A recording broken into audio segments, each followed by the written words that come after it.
Hello, welcome back to Steve's Corner. The Scourge of the Dastardly cell phone.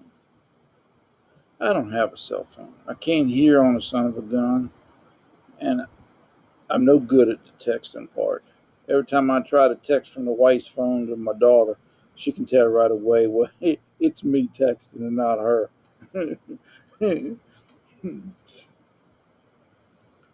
And I don't understand the need to be in contact with somebody 24/7. I just don't understand that. I mean, I grew up just fine without one, so I don't understand why all these kids got to have them nowadays. I did notice that during all that trouble, every time they have some kind of protest or riot, there's a million cell phones out there, people taking pictures. Got to put it online, got to go viral with it. But what got me thinking about this the other day, when I went down to the river, we got a fishing pier down here on the river. Uh, it's a T shape. You walk out and you can go to the left or to the right. And I was first one down there, so I went ahead and went to the right down there because the tide was coming in. And I had a pretty good day. I don't know. I caught a handful, 6, 7 good sized cats. Well, I had a couple small ones. And I decided not to go to the pond. I was going to go to the pond and get a pond down a little bit further down the trail down there that is good for the brim. Uh, but I decided not to go there. Well, I figured I'd go down to the river. And I was down there maybe 30 minutes, something like that. And then somebody shows up. Now this pier is takes you about 5 minutes to walk from the car down to that pier. You just got to go across the field and down some steps. That's it. Used to be years ago before they built that other parking lot right up there next to it. You had to walk a mile and a half. You had to park down at the boat ramp and walk all the way down through the woods alongside the river until you got to that pier. And you could be down there all day and nobody'd be down there. Nobody'd show up. But now they got that parking lot right there next to it. It gets crowded.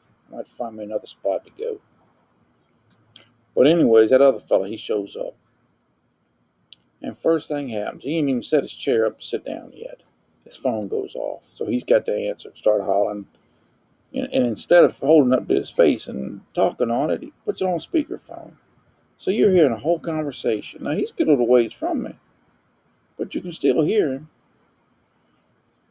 And then, I don't know, 30 minutes later or so, another couple come down, a boy and a girl, and they sat up there in the middle. And the girl was right on her phone like this here all the time, right, just like this is doing texting. And then the boy's phone rings, and he's talking to somebody. And then he had another fella come down, an older fella. He was older than me. His was in his pocket, and it went off. So he'd have to stand up. And this is a floating dock, so every time you move, that thing goes to rocking like that.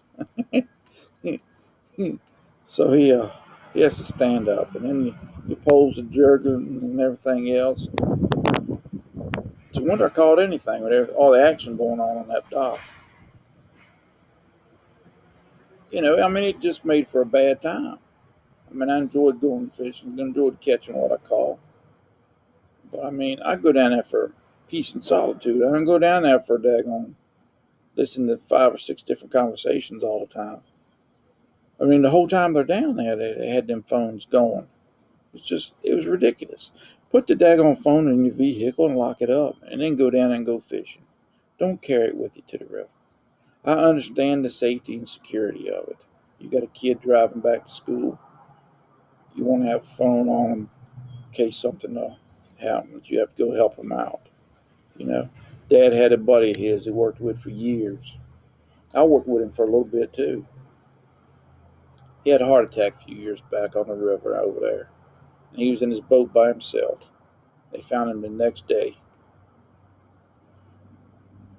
I mean, maybe, I don't know. I don't know if he'd had a cell phone, it would have helped or not. I don't know. My uncle had a stroke. It was a tremendous help for him. Probably saved his life. He was walking his dog, and had the cell phone in his. I don't know if he had it in his hand or in his pocket, but he passed out right in front of a church, and had a big glass front to it. The guy was in there cleaning. He come out to see him laying down on the ground, and he couldn't talk or anything. And so he grabbed his cell phone, but he couldn't unlock it. Just so happened his daughter, my niece, called. No, not my niece, my cousin. Called. So he was able to answer and tell her what was going on. He was able to get him help. But it don't need to go everywhere with you. Sitting in a doctor's office, 20 people in there, and they're all fooling with that sucker. Put it down and enjoy the moment as it is. I don't know. That's my gripe for Friday.